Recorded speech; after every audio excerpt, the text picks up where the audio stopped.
Hágame un favor, el doctor Harold Perago se encuentra. Si me permite, se lo llamo porque está lavando ropa y limpiando un poco, haciendo pues oficio. Hola, Chinito, yo le reconozco la voz, oiga, ¿de verdad lo tienen haciendo esas vainas? Oiga, Chinito, no diga eso, hola. Qué milagro de encontrarlo, oiga, usted se la pasa corriendo, doctor. Mucha culebra detrás. Por eso es que viejito corre. Bueno, empecemos por el principio. Soy Parmenio Céspedes, licencia número 1414 del Ministerio de Comunicaciones y Telégrafos de Caquetá, Cundinamarca, y hoy en Charlas con Parmenio estamos nada más y nada menos que con el doctor Harold Peragos, uno de nuestros eminentes juristas. Qué cosa tan chévere tenerlo. Oiga, doctor Perago, saluda a todos esos chinitos del Chac. Hombre, pues, como cuando llaman a un policía contesta Dios y patria, entonces yo contesto amor y ciencia. Es correcto, eso está bien, es amor y ciencia. Y ahí en el Chac están todos esos mugres que estudiaron con ustedes, estuvieron en la ruta de bus, bueno, todas esas vainas que vamos a hablar. Empecemos por el principio, nombre completo. Harold Enrique Penagos Barreto Mora Mancera Ramírez Duarte. Perfecto, Chelito. Número de lista. El Harold Enrique me lo puso Ricardo Espinosa en el colegio y así me quedé. Sí. Oiga, el número de lista.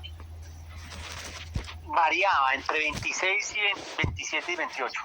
27, 28, casi siempre toda esa vaina.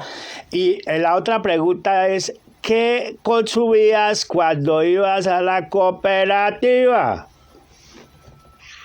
No, lo ordinario porque no había mucha alternativa. Sí. Si uno tenía poquita plata o mucha, era lo mismo, roscones, churros,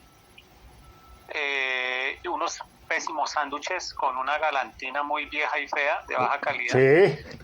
Los rosconcitos y la gaseosa. ¿Sí? Eso era porque, entre otros, claro, no se le tenían ni waffles, ni ahorita los licuados y todas esas vainas que me imagino que mi hijito se mete ahora, entonces ahí la toca roscón y la kiss de uva. Eso no había de otra, ¿no? Yo tomaba kiss de limón. Kiss de limón, perfecto. Cuéntame una cosa, ¿tú ibas a las clases del profe Rocha? Claro, por favor. Indudablemente, Rocha con mi papá, sí, Enrique Penagos, sí, forjaron todo mi destino atlético deportivo, no destino atlético deportivo, sí, porque eso suena como medio pendejo, sí, mi actividad física de la vida. Pero es correcto, pero tú eras que tus ídolos eran Víctor Mora y Domingo Tibaduiza, toda esa vaina, o simplemente tú lo asumías como algún carácter físico del ser humano. Yo normal, nunca jamás pensé en ser corredor. Mi único ícono deportivo era Ernesto Díaz del Independiente de Santa Fe. Número 7, tipo divino. Crespo se iba por esa derecha, se entraba o la metía. ¿Qué cosa tan trae? Bueno, después al lado de Santa Fe. Estamos en el colegio y entonces cuéntame esos profesores que marcaron la existencia de los agustinianos, a muchos el Vidal, a otros que el Salazar. Para viejito, ¿quién fue ese que marcó el destino? Sí, no, Vidal fue un tipo ya muy posmoderno, sí, y no marcó nada. Sí. El que marcó para mí, de pronto en la temprana edad, sí, la profesora Miriam, sí, rígida pero querida, amorosa. Sí. Después el profesor Ortiz, cuarto, quinto de primaria, un pastuso, como todos los pastuzos, fantástico. Geniales, los pastuzos son geniales. Tanto por su buen sentido del humor, por su inteligencia, etcétera. Y después creo que el profesor Fernando González también marcó una época importante en varios por lo menos para mí. Sí, bueno, Chilito, ahí, ¿tú eras de la galla del Salcedo, eso era para arriba, para abajo, o eso ya fue a últimos años? ¿Cuál era la galla tuya? ¿Y la ruta de bus cuál era? Mi ruta siempre fue inicialmente sí, el 8, el 7, sí, y yo no sé por qué lo cambiaron después con los años al 5. sí. Entonces fueron entre el 7 y el 5. Sí. Tenemos el paradero más grande del colegio en el barrio Sosiego, con los Torres, los Sánchez y Sí. otra gaminada a la cual Sí. orgullosamente pertenecía. Sí. Tenemos como 20 en el paradero. Y con Lalo, con Salcedito, fue toda la vida, Sí. toda la vida desde el comienzo. Él siempre estuvo ahí, pero a él no lo alternaba, pero sí compartía con otros grupos, pero él siempre fue permanente ahí. Sí, sí, mi sí. círculo muy cercano fue Lalo, Eduardo Salcedo, Ricardo Espinosa y Sauro Abril. Yo diría que fue mi círculo, mi primer círculo. Eso se llama el círculo vicioso. Pero no para meter vicios ni nada, sino para enriquecerse durante la vida con las cosas de los amigos. Oiga, Chinito, pero bueno, demos el salto ese de cuando, mijito, ya llegan las orientadoras profesionales y toda esa vaina y dicen, bueno, ¿yo para dónde me voy? ¿O tú tenías muy claro que querías ser jurista, abogado, todas estas vainas? ¿O qué querías ser tú, Harold? No, al final del sexto bachillerato, sí, ni mucha orientación, ni nada, algo muy intuitivo, tampoco influyó nadie, pues fue un acto propio, voluntario y algo espontáneo. Dije, oiga, a mí siempre me gustaron las humanidades, sí, y de pronto, no con un raciocinio muy profundo y esto, pero dije, hombre, el derecho encierra varias cosas. Y me tiré por el derecho y fue la única carrera que me presenté. Pero no era porque mijito fuera atembado con las matemáticas ni nada de eso, sino que a mijito le gustan más las humanidades, ¿cierto? Me gustan más las humanidades, medio atembado con las matemáticas un poquito. Ah, sí.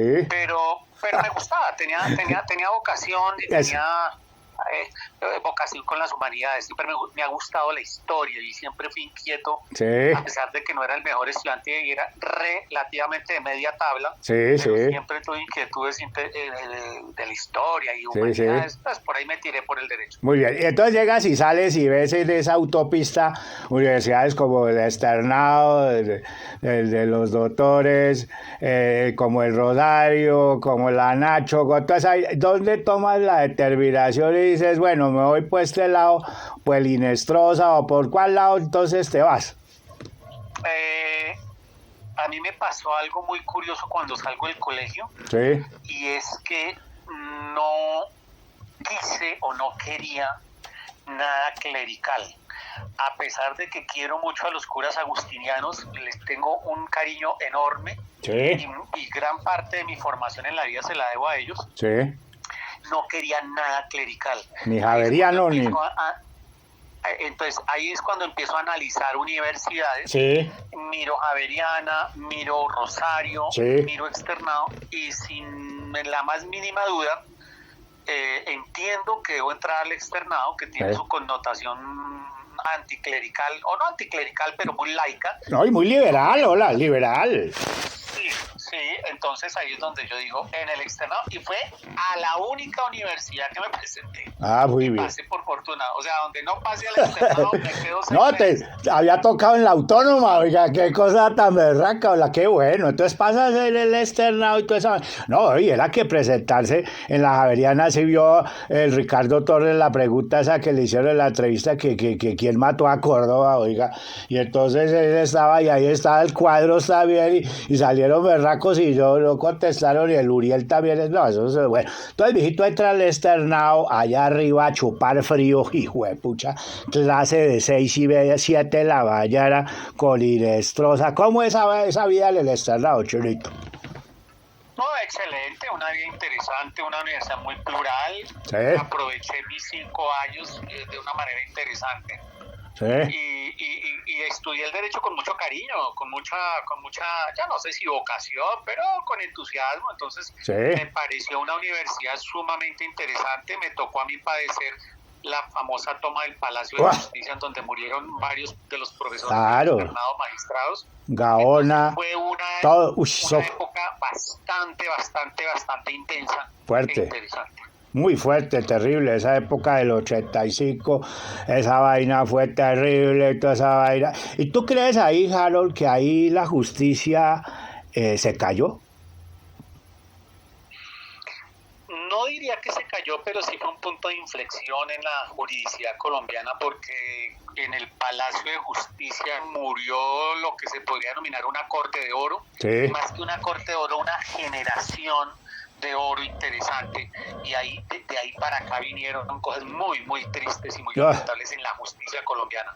Entonces con ellos sí fue un punto de inflexión, y ahí acaba un periodo muy esplendoroso de estos juristas colombianos. Oye, pero cuando tú dices punto de inflexión, estás diciendo entre otras vainas que ahí fue que se empezó a arrodillar la justicia ante la plata y ante todas esas vainas y barbaridades que cometen, ¿o la o no? Sí, eso estoy diciendo. Ah, bueno, perfecto. No lo va a poder decir mejor. Eso era para aclararle a todos estos a estar escuchando. Entonces, bueno, entonces, mijito, está el externado y toda esa vaina. Sale allá, compra los dulces ahí donde el Chapu subiendo por la 12, se come el perro, va al Olimpo de veces. ¿Ibas al Olimpo? No. No. Aquí poca vocación. Esa para contarle a los que no conocen, el Olimpo es un coworking que se hace en medio del humo, se hacía en esa época en medio del humo, y se ingerían sustancias psicoactivas y toda esa vaina allá arriba, llegando a la circunvalar y toda esa vaina.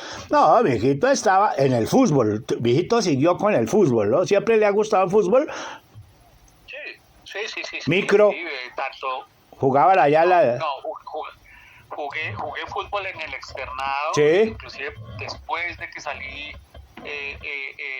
profesional, seguí con el externado vinculado como profesor y jugaba en el equipo de profesores, y sí. Siempre estuve activo, hasta hace unos años muy activo en el fútbol y en el deporte, siempre. Siempre. Oye, pero cuéntame una cosa, o sea, ¿tú fuiste profesor del externado también? O sea, ¿empiezas la docencia o...? Sí. En el externado duré 18 años de profesor en posgrado, hasta el año 2000, tal vez 18 tal vez. Y sí, y en la Universidad Sergio Arboleda me gustó y tuve la posibilidad y fortuna de vincularme con el externado. Qué bueno, chico. Oiga, entonces también fuera de ser en nuestro Forrest Gump, es también el teacher Pelagos, el externado y toda esa. Oiga, qué bueno, eso no lo sabíamos nosotros. Si ves con lo importante que es una llamada después de 40 y pico de años, hola, bueno. Chinito.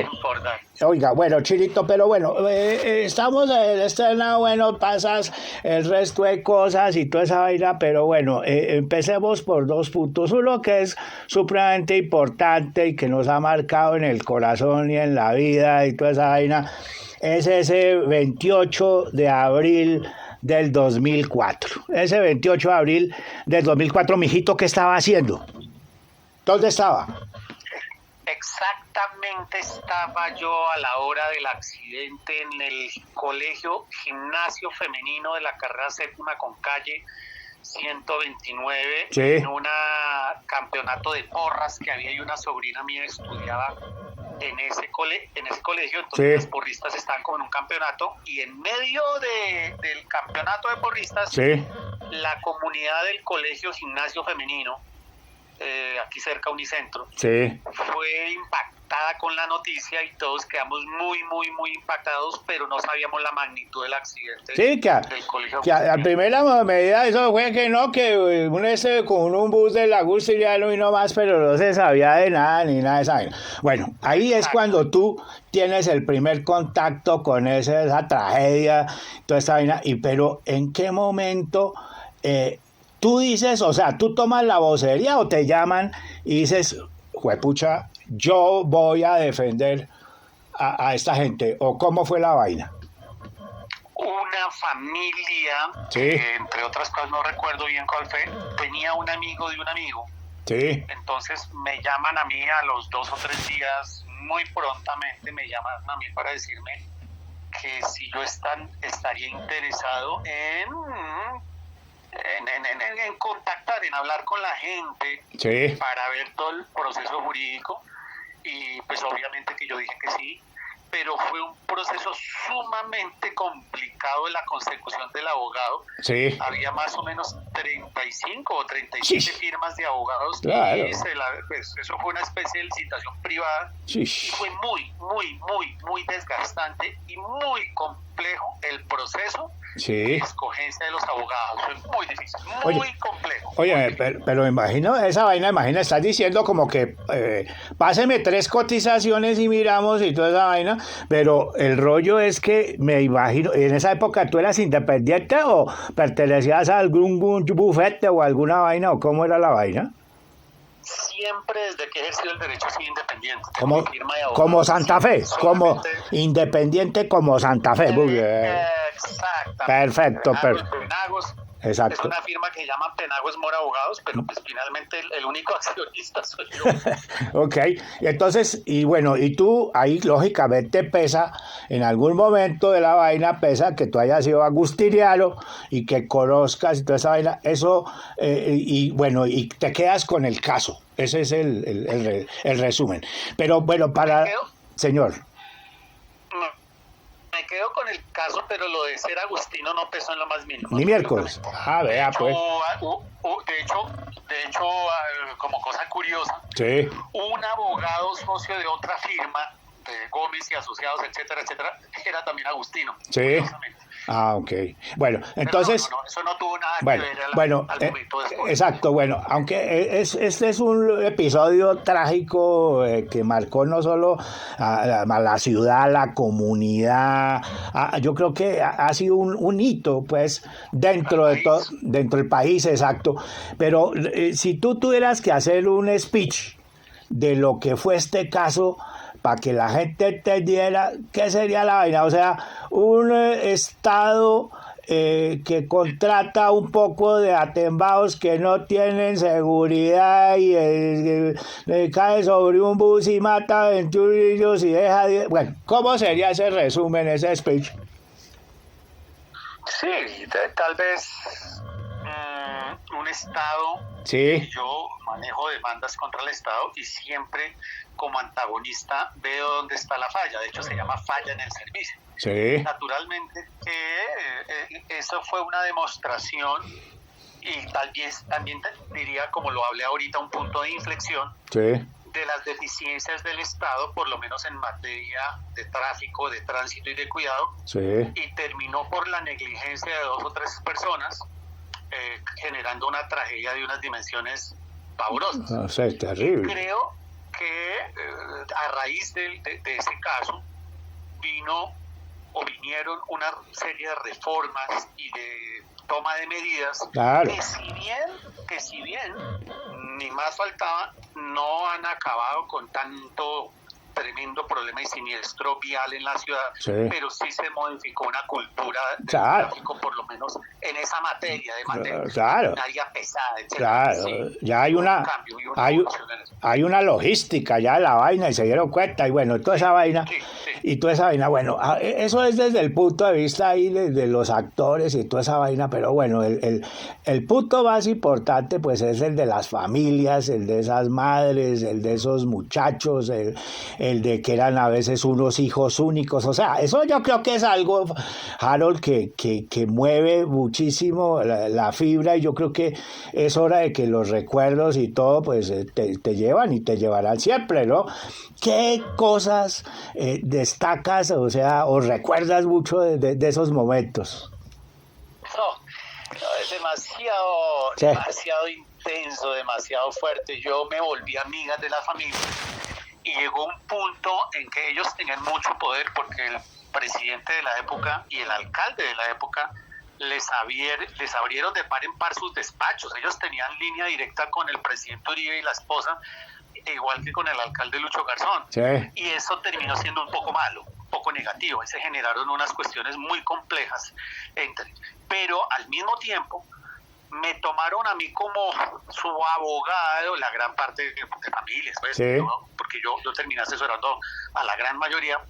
Entonces tuvimos una buena empatía, pero eso también se me convirtió a mí en algo fuerte, en una carga fuerte, porque ellos llegaban a mi oficina fácilmente todos los días en la mañana y prácticamente se volvió una oficina de apoyo para ellos. Sí, eso claro. genera, obviamente, una serie de un poquito de traumatismos, no tanto inclusive desde el punto de vista logístico, sí, de que tuviese trabajo, yo más trabajo, no lo hablo de eso, sino que para mí fue un tema de una muy fuerte presión en lo personal. Claro. Y terminó siendo algo que no más el abogado de la contraparte me decía, pero ¿usted cómo hace? Yo me he reunido 2 veces con ellos y me tocó ir al psiquiatra. ¿Usted cómo hace?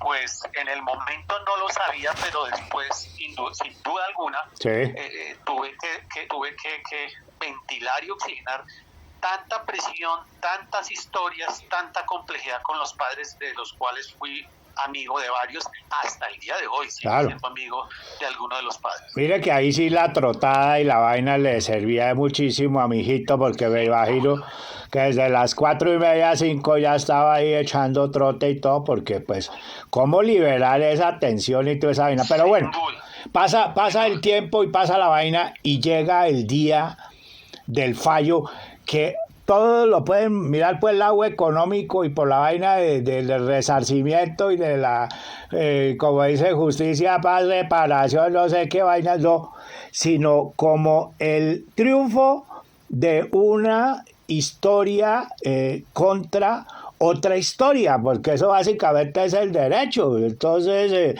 ¿cómo fue ese día, Harold? No, a ver, como cosa curiosa, yo creo que los padres de familia hoy en día, después de muchos años, valoran más mi labor del momento, porque el gran porcentaje de procesos que yo manejé se acabaron por acuerdo conciliatorio con la entidad que era el distrito de Bogotá, pero también eso lo asumió un consorcio paisa de 3 empresas muy poderosas que terminamos conciliando la situación. O sea que finalmente a proceso judicial yo llevé solamente 2 o 3 procesos que también gané. Sí. Pero en materia de los acuerdos conciliatorios, que fue la gran mayoría, esto voy a decir algo que jamás he dicho, nunca, jamás lo he dicho, creo que ni pública ni privadamente. Está con los amigos, Chino. Voy a contarle a don Parmenio eso. Listo. Yo logré acuerdos conciliatorios superiores en materia económica a los que habría otorgado un juez de la República. Es decir, que si un juez de la República, como hubiéramos ganado, y nos hubiera concedido el máximo de indemnización en Colombia, yo logré acuerdos conciliatorios superiores por encima de eso. Por encima de eso. Muy bien, eso yo creo que de una o de otra manera pues resarció algo de eso que sucedió y que bueno, que marcó todo esto que decíamos de la ciudad, sobre todo, que quedó, bueno, ahí perpetua en eso que hicieron de los 21 ángeles y todo, Aquí hago una claridad. Señor. En ese caso, en el caso del agustiniano, como en muchos otros casos, ni más faltaba que lo económico pondere o compensa absolutamente de forma espiritual a una persona que pierde, en este caso, la peor falta que le puede tener un ser humano, que es la de un hijo.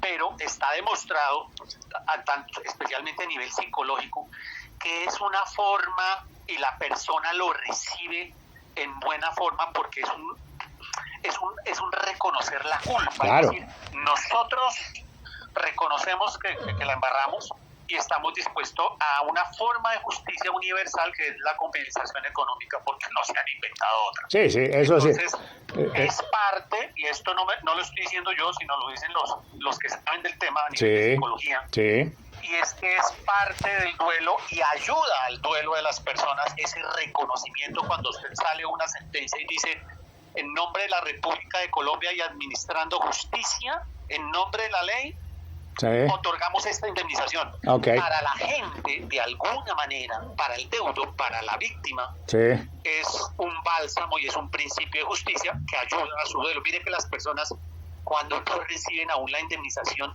no hay un cierre total, y no me refiero a lo económico, me refiero a lo anímico y a lo espiritual. No, claro, yo me recuerdo de esa época, una vez entrevistaron, yo creo que fue a una mamá que perdió a su hijo, o no sé si fueron dos, no sé, tú me corregirás.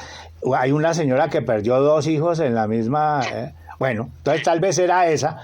Y el reportero pues siempre las preguntas, ¿no? Que qué sintió en ese momento, que la huevonada, ¿no? Pero sin embargo había que hacer esa pregunta. Y sabe, la señora con una paz le dice, yo siempre como mamá hice lo que tenía que hacer, entonces estoy sumamente tranquila porque yo hice hasta donde pude hacer.